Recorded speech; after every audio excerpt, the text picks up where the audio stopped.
Hey there, everyone. Welcome. We are in a study called Lesser Known People in the Bible. And today we're going to study one of Saul's daughters named Michal. Now, that's how I've always said her name, Michal.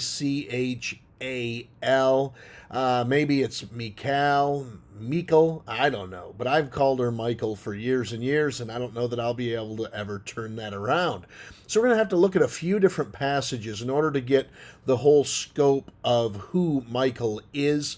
But we will be in the books of 1st and 2nd Samuel. So if you're able to look into your Bible while we talk today, then I encourage you to turn there with me and follow along. 1st Samuel and 2nd Samuel. So let's start out simply enough with 1st Samuel chapter number 14. And we're going to read just verse 49. And this just tells us of the children of King Saul. 1 Samuel 14:49 says, Now the sons of Saul were Jonathan and Ishui and Malchishua. And the names of his two daughters were these, the name of the firstborn, Merab, and the name of the younger, Michal. And so there you've got Michal, the daughter of Saul, the younger of two daughters. Now, if you recall, Saul had promised whoever could kill Goliath to give him one of his daughters as his wife. And if you remember, David is the one who slew Goliath. But Saul seemingly did not follow through on that promise. And so let's look here let's see here. Verse number 18, I think. No, let's go all the way back to 17. 1 Samuel 18, verse number 17. And Saul said to David, Behold, my elder daughter Merab, her will I give thee to wife, only be thou valiant for me, and fight the Lord's battles. For Saul said, Let not mine hand be upon him, but let the hand of the Philistines be upon him. And so Saul is trying to give David his older daughter Merab, and really Saul hates David at this point. Notice he says, Saul said, Let not mine hand be upon him. He wants him dead, but he doesn't want to do the killing. And he says, Let the hand of the Philistines be upon him. And David said unto Saul, Who am I? And what is my life or my father's family in Israel, that I should be son-in-law to the king? And so David resists this. He doesn't accept Merab as his wife. It came to pass at that time, when Merab, Saul's daughter, should have been given to David, that she was given unto Adriel, the Maholathite, to wife. And Michal, Saul's daughter, loved David, and they told Saul, and the thing pleased him. And Saul said, I will give him her, that she may be a snare to him, and that the hand of the Philistines may be against him. Wherefore Saul said to David, Thou shalt this day be my son-in-law in the one of the twain. And so Saul says, all right, you don't want to marry Merab. I'm going to give her to somebody else. But now Michal expresses an interest in David. And of course, David is a young, handsome man. He's just won this battle over Goliath and the Philistines. He is killing men for her father Saul. And so she loves David. She thinks he's the greatest thing ever. And so Saul says, you know what? I'm going to give her that she may be a snare to him.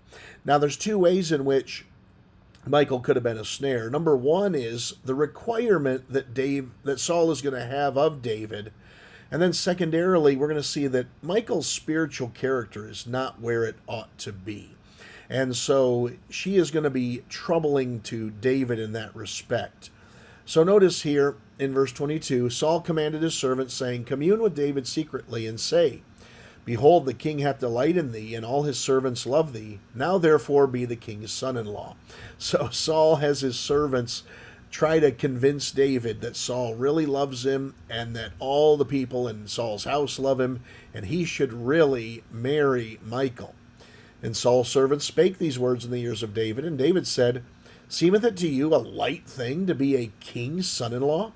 Seeing that I am a poor man and lightly esteemed. So he's not falling for it right away. He's thinking this through and saying, I don't know why I should be one that he wants to be his daughter's husband. And the servants of Saul told him, saying, On this manner spake David.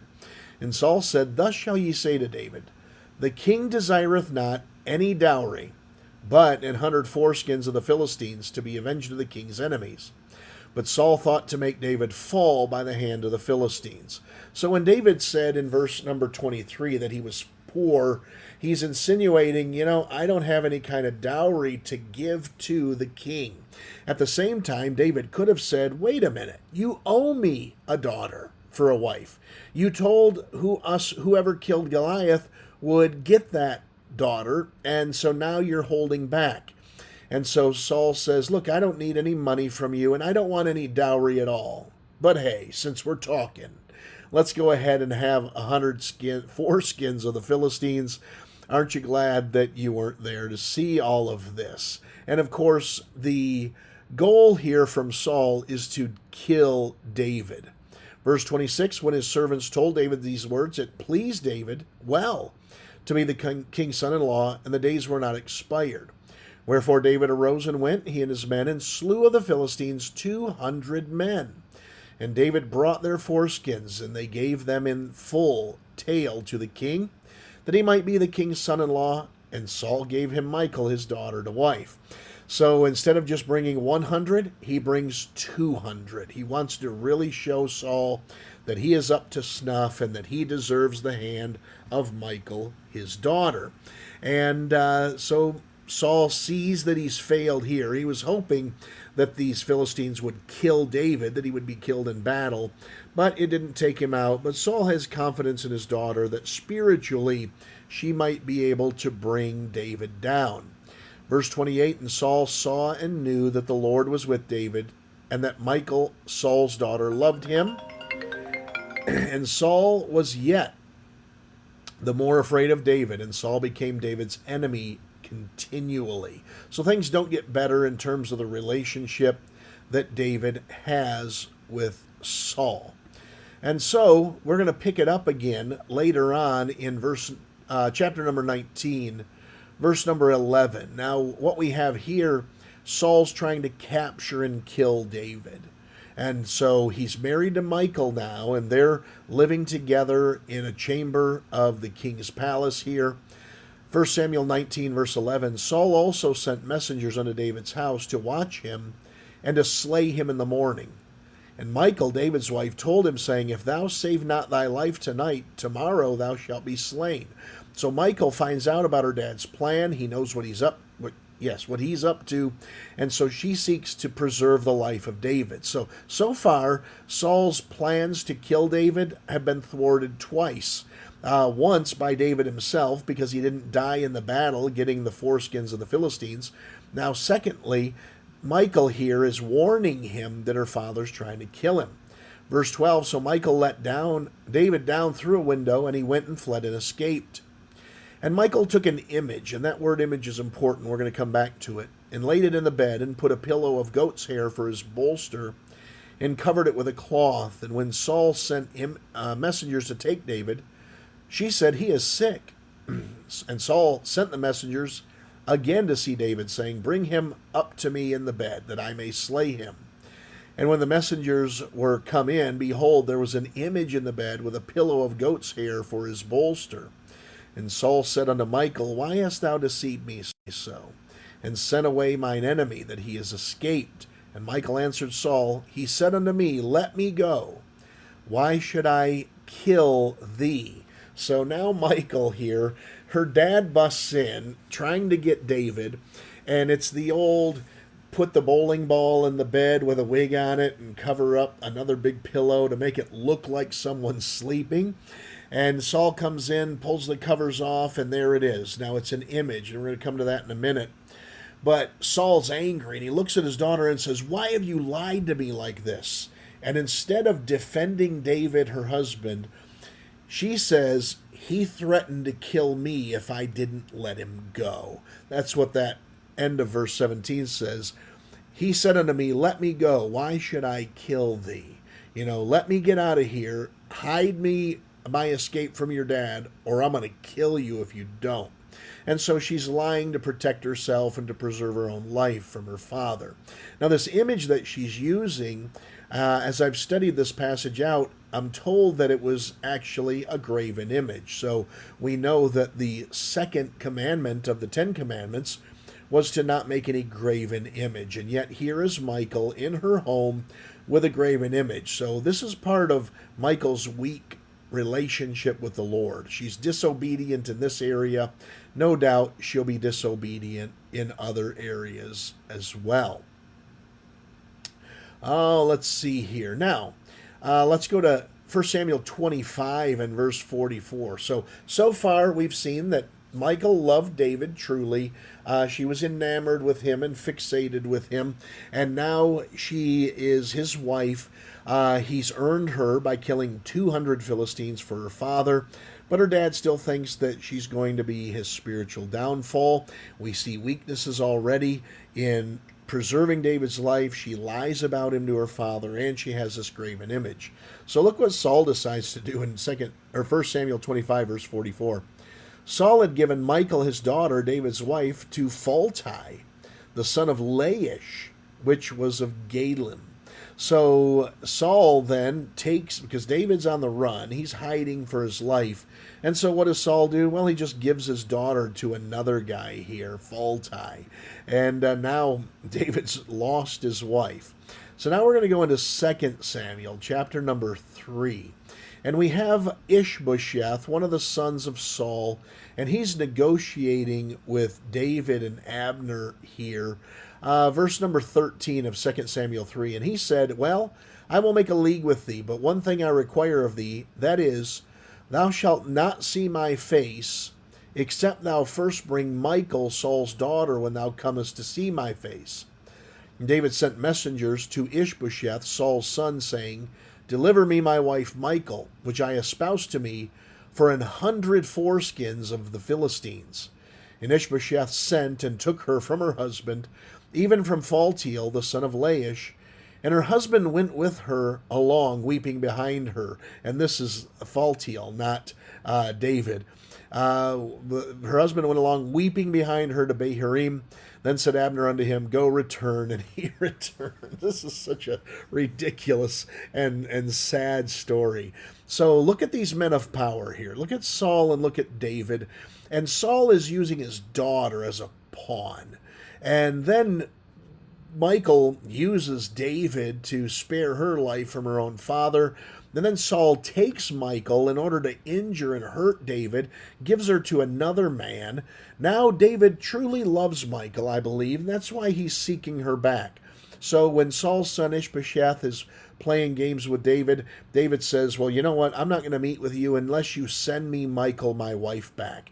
So Ishbosheth goes to Phaltiel's house and says, you're going back to David. And so Phaltiel's following behind Michal, crying because his wife's just been taken from him and going to be brought back to her intended husband. And then when they get there, Abner tells Phaltiel, go return. And so Phaltiel just goes back. This is just a bizarre story here. And yes, there are things to pick up. And we're going to finish here in 2 Samuel chapter number 6 now. And this is the final story that we read about Michal. David has caught the Ark of the Covenant from the Philistines and brought it. He's bringing it back to Jerusalem. It's been in the house of Obed-Edom for about 3 months. And now he's going back. Maybe that's wrong, the 3 months thing. Ignore that. He's going back to return it to Jerusalem because the first time Uzzah died, and we've talked about Uzzah in this study as well, lesser known people of the Bible. So verse 16, that as the ark of the Lord came into the city of David, Jerusalem, Michal, Saul's daughter, looked through a window and saw King David leaping and dancing before the Lord. And look here, she despised him in her heart. And they brought in the ark of the Lord and set it in his place in the midst of the tabernacle that David had pitched for it. And David offered burnt offerings and peace offerings before the Lord. And then he gets to verse 20. Then David returned to bless his household. So he's been gone for a while. He wants to say hello. He's bringing them some gifts. And Michal, the daughter of Saul, came out to meet David and said, how glorious was the king of Israel today, who uncovered himself today in the eyes of the handmaids of his servants, as one of the vain fellows shamelessly uncovereth himself. There's an exclamation point. This is sarcasm, as deep as you can imagine. Michal is chastising her husband, saying, "You know what? You really didn't do us any favors today, dancing around in the street like that in commoner's clothes." She says, "You uncovered yourself in the eyes of the handmaids of your servants. Even the female servants of your people saw you as a common man, one of them. You've shamed our family."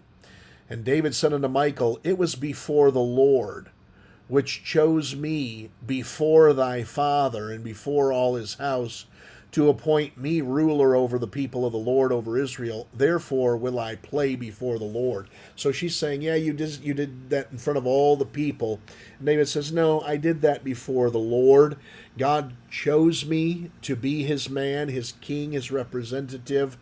And then he says in verse 22, "And I will yet be more vile than thus, and will be base in mine own sight, and of the maidservants which thou hast spoken of them shall I be had in honor."